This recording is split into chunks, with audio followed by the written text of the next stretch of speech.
அவுதுபில்லாஹி மினஷ்ஷைத்தானிர் ரஜீம் பிஸ்மில்லாஹிர் ரஹ்மானிர் ரஹீம். அண்ணல் நபி ஸல்லல்லாஹு அலைஹி வஸல்லம் அவர்கள் நவின்றதாக ஹஜ்ரத் அபூபக்ரா நுஃபைபு பின் அல் ஹாரிஸ் அஸ்ஸகபி ரலியல்லாஹு அன்ஹு அவர்கள் அறிவிக்கிறார்கள், இரண்டு முஸ்லீம்கள் ஒருவருக்கொருவர் தங்கள் வாள்களால் சந்தித்து சண்டையிட்டுக் கொள்வார்களானால் அவ்விருவரில் கொல்பவரும் கொல்லப்படுபவரும் இருவருமே நரகில் இருப்பார்கள். அப்பொழுது நான், அல்லாஹ்வின் திருத்தூதர் அவர்களே, இவன் கொலைகாரன், நரகிற்குச் செல்கிறான். ஆனால் கொல்லப்பட்டவனின் நிலை என்ன? அவனும் ஏன் நரகிற்குச் செல்கிறான் எனக் கேட்டேன். அதற்கு அவர்கள், அவனும் தன்னுடன் சண்டையிட்ட மற்றவனை கொல்வதற்கு ஆவல் கொண்டவனாகத்தான் இருந்தான் என பகர்ந்தார்கள்.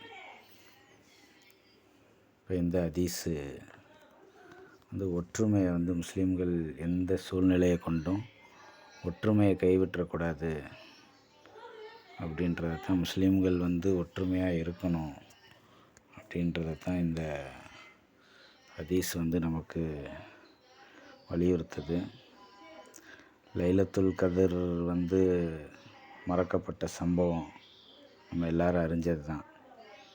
லைலத்துல் கதிர் 2 சஹாபிகள் சண்டையிட்டு கொண்டதுனால தான் என்னாச்சு, லைலத்துல் கதிர் மறக்கப்பட்டது. அப்புறம் இந்த போர்கள், ஜமல் போர், இந்த உஸ்மான் ரலியல்லாஹுனுடைய கொலைக்கு பின்னாடி நடந்த போர்கள், இதெல்லாம் எவ்வளோ பெரிய இதை அலி ரலியல்லாஹு, ஆயிஷா ரலியல்லாஹு எதிராக இல்லாட்டியும் அது எதிராக சைத்தான் சித்தரித்து அதை பெரிய அளவில் அதை இது பண்ணி நடந்தது. அதனால் இந்த உம்மத்து எவ்வளோ தூரம் இழந்துச்சு, இழப்புகளை. அதுக்கு பின்னாடி அது ஒரு கரும்புள்ளியாகவே அது தொடர்ந்து சஹாபிகளுக்கு இடையிலே, நமக்கு வழிகாட்டியாக இருந்த சஹாபிகளுக்கு இடையிலே சைத்தான் பூந்து அந்தளவுக்கு இதாக இருந்தான். நீங்கள்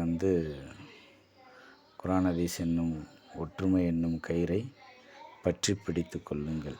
பற்றி பிடிக்கும் காலமெல்லாம் வழிதவற மாட்டீர்கள் அப்படின்றது அல்லாஹ்வுடைய வழிகாட்டுதல். இப்போ நமக்கு இடையில முன்ன பின்ன இன்றைக்கி இருக்கக்கூடிய ஃபித்னாவான காலத்தில் பலவிதமான வேறுபாடுகள், பலவிதமான இதவே நம்ம பொழுதன்னைக்கும் பேசிக்கிட்டு, பொழுதன்னைக்கும் இதவே இது பண்ணிக்கிட்டு, இன்றைக்கி பெரிய அளவில் ஈரானுக்கு சப்போர்ட்டாக தான் முழு உலக சமூகமும், குறிப்பாக முஸ்லீம்கள், பெரும்பாலும் 90% முஸ்லீம்கள் ஈரானுக்கு சப்போர்ட்டாக தான்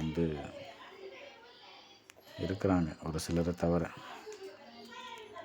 ஒரு சிலர் தான் சில குழப்பங்களை ஷியாக்கள் அவங்க அப்படின்ற மாதிரி அவங்க கொள்கை ரீதியாக முதல்ல எதிரியை தான் அவங்க பார்க்குறாங்க. நமக்குள்ளே உள்ள விஷயங்கள் அப்புறமா நம்ம இது பண்ணிக்கிடலாம் அப்படின்ற மாதிரி சரியான ஒரு இதில் தான் முன்னெடுத்து போய்கிட்டு இருக்கிறாங்க. அல்லாஹ் அவங்களுக்கு வெற்றியை கொடுக்கணும். அப்போ 2 முஸ்லீம்கள் சண்டையிட்டுக்கிட்டாங்கன்னு சொன்னால் அவங்க 2 பேருமே நரகத்துக்கு தான் போவாங்க அப்படின்றது இந்த ஹதீஸினுடைய இது. ஆனால் நம்ம சத்தியத்தில் இருந்து, நான் எதிரி அசத்தியத்தில் இருந்து, நம்ம எப்படி இருந்தாலும் நம்ம சொர்க்கத்துக்கு தான் போவோம். சத்தியத்தில் மட்டும் நம்ம இருந்து, ஒரு சண்டையில், ஒரு போரில் சத்தியத்தின் பக்கம் மட்டும் நம்ம இருக்கிறது மட்டும்தான் நமக்கு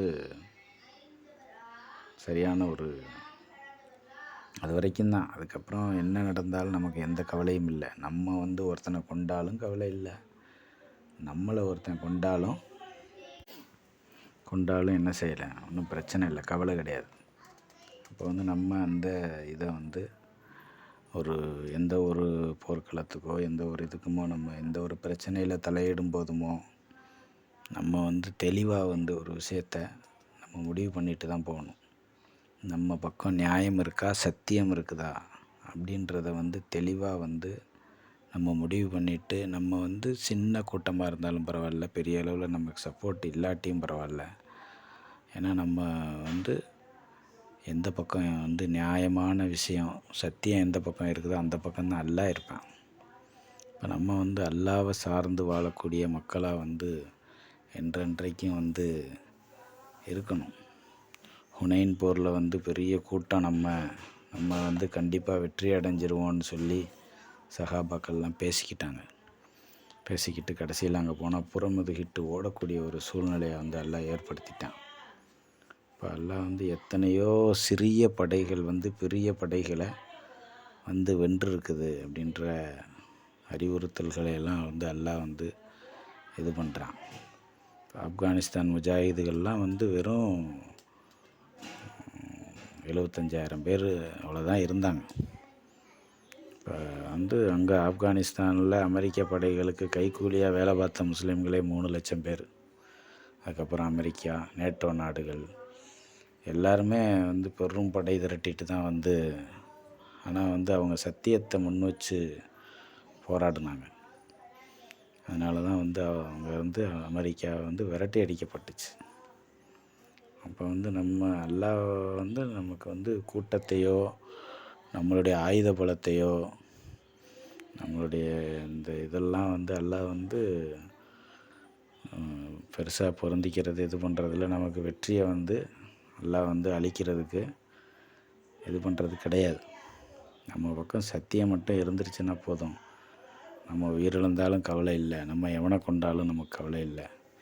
நம்மளை சத்தியத்துக்கு எதிராக நம்மளை எதிர்க்கிறவன் தான் நேர்வழியை தவற விட்டவன்.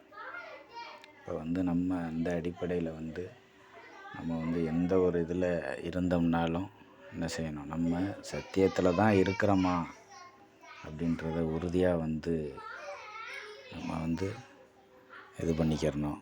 அந்த முஸ்லீம்களுக்கு இடையில், சஹாபிகளுக்கு இடையில் அந்த நடந்த போர்லேயுமே வந்து அலி ரலியல்லாஹு ஒரு பக்கம் இருப்பாங்க, இன்னொரு சஹாபி அவர் பேர் தெரில, அவர் அந்த பக்கம் இருப்பார். அப்போ அலி ரலியல்லாஹு வந்து கூப்பிட்டு அந்த சஹாபியை வந்து பேசுவாங்க. உனக்கு ஞாபகம் இருக்கா, நம்ம 2 பேரும் என்ன செய்வோம், சின்ன பிள்ளையில விளாண்டுக்கிட்டு இருப்போம். இப்போ ரசூலுல்லாஹ் ஒரு நாள் வந்தாங்க, நீங்கள் 2 பேரும் வந்து ஒரு காலம் வரும், அந்த காலத்தில் நீங்கள் 2 பேருமே என்ன செய்வீங்க, எதிரெதிர் அணியில் இருப்பீங்க போர்க்களத்தில் அப்படின்னு சொல்லி ரசூலுல்லாஹ் சொல்லுவாங்க. அப்போ வந்து அலி எந்த பக்கம் இருக்கிறாரோ அந்த பக்கம்தான் சத்தியம் இருக்கும் அப்படின்றத வந்து என்ன செய்வாங்க, அலி ரலியல்லாஹு சொல்லும்போது அந்த சஹாபி உடனடியாக என்ன செஞ்சிருவார், சத்தியத்தின் பக்கம் அலி ரலியல்லாஹு பக்கம் வந்து வந்துடுவார். இப்போ அந்த மாதிரி வந்து நம்ம ஒருவேளை வந்து தெரியாமல் ஏதோ ஒரு இதில் வந்து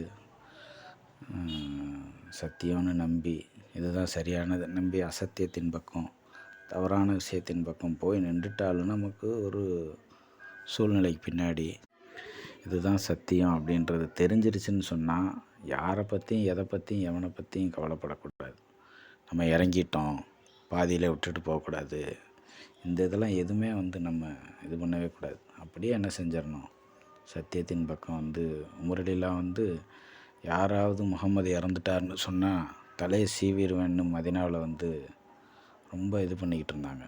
இப்போ அபூபக்கர் ரலியல்லாஹு வந்து அந்த ஆயத்தை ஓதி காமிச்சு இது பண்ணி சொன்னதுக்கு பின்னாடி வந்து உமர் ரலியல்லாஹு வந்து இந்த வாளை வந்து நம்ம வந்து தப்பான விஷயத்தை முன்னெடுத்து போராடிட்டுருக்கோன்றது தெரிஞ்ச உடனே வாளை கீழே போட்டு செவியுற்றும் கட்டுப்பட்டோம் அப்படின்ற மாதிரி உமர் ரலியல்லாஹு வந்து வந்துடுவாங்க. இப்போ யூதர்கள்லாம் வந்து செவிமடுத்தோம் மாறுபட்டோம் அப்படின்ற மாதிரி தான் அவங்க வந்து நபிமார்களுக்கு கட்டுப்படாமல் நியாய அநியாயம் பார்க்காம தனக்கு தன்னுடைய சொந்தம் பந்தம் தன்னுடைய குலம் கோத்திரம் இந்த மாதிரி அவங்கள மட்டுமே வந்து முற்படுத்தி வந்து எத்தனையோ சண்டை சச்சரவுகள் பிரச்சனைகள் எத்தனையோ இதில் நம்ம வந்து சண்டைகள் பெருசாகிறதுக்கும் பெரிய அளவில் வந்து அது பூதாகாரமாக வெடிக்கிறதுக்கும் வந்து இந்த ஒரு ஆயத்தை வந்து நம்ம வந்து மறந்து போனது அதை அசால்ட்டாக கடந்து போகிறது. இதுதான் வந்து ஒரு சமூகத்தின் மீதோ ஒரு நபரின் மீதோ நீங்கள் கொண்ட வெறுப்பு வந்து அவங்களுக்கு அநீதி செய்கிறதுக்கு தூண்ட வேணாம் அப்படின்னு சொல்லி எல்லாம் வந்து சொல்லக்கூடிய அந்த ஆயத்தை நம்ம வந்து கவனத்தில் எடுத்துக்கிறாம, இப்போ வந்து நம்ம நீதியின் பக்கம் நீங்கள் நில்லுங்க, அதுதான் வந்து பயபக்திக்கு ரொம்ப நெருக்கமானது அப்படின்னு சொல்லி அந்த ஆயத்தை வந்து முடிப்பான். அப்போ வந்து நம்ம யாராக இருந்தாலும், அண்ணனாக இருந்தாலும் தம்பியாக யாராக இருந்தாலும், நம்ம வந்து ஓரளவுக்கு அண்ணன் தம்பியாக இருந்தால் தப்பு செஞ்சுட்டா எதிர் தரப்பில் மன்னிப்பு கேட்கணும், இது பண்ணணும். அதுக்காக போட்டுக்கிட்டு நம்ம தம்பி நம்ம சொந்த பந்தன்றதுக்காக நம்ம இது அப்படின்றதுக்காக இவனுடைய தப்பை வந்து மூடி மறைச்சிக்கிட்டு எதிர்த்தரப்பில் வந்து பெரிய அளவில் சண்டைக்கு வந்து ஆக்ரோஷமாக வந்து நிற்கிறது அப்படின்றது வந்து ஒரு நல்லடியாருடைய இதுவும் கிடையாது. அதில் வந்து நீ வந்து பெரிய அளவில் நீ அவனை வீழ்த்தி வெற்றி அடைஞ்சாலும் அல்லாட்ட போய் மாட்டிக்கிடுவ, வேஸ்ட்டு தான். அதுதான் வந்து நம்ம எப்பயுமே வந்து ஒற்றுமையாக வந்து அப்போ அம்மா அந்த சஹாபிகளுக்கு இடையில சண்டையில் கூட இன்னொரு முன்னறிவிப்புமே எல்லாம் வந்து சொல்லுவாங்க, அம்மா ரலியில் வந்து எந்த பக்கம் இருக்கிறாரோ அந்த பக்கம்தான் அப்படின்னு. அதையும் பார்த்துட்டு அந்த சஹாபிகள் என்ன பண்ணுவாங்க, நிறைய பேர் எதிரணியிலேருந்து இந்த பக்கம் வந்து வந்துடுவாங்க. இப்போ அந்த அடிப்படையில் வந்து எதிரிகள் நம்மளை வந்து பல காலமாக வந்து போரிட்டு பெரிய அளவில் தோல்வி அடைஞ்சிட்டானுங்க. அப்போ நம்மளை வந்து பிரித்து பார்க்குறதுக்கு பெரிய அளவில் இந்த மார்க்கத்துக்குள்ள குழப்பங்களை வந்து ஏற்படுத்தினானுங்க.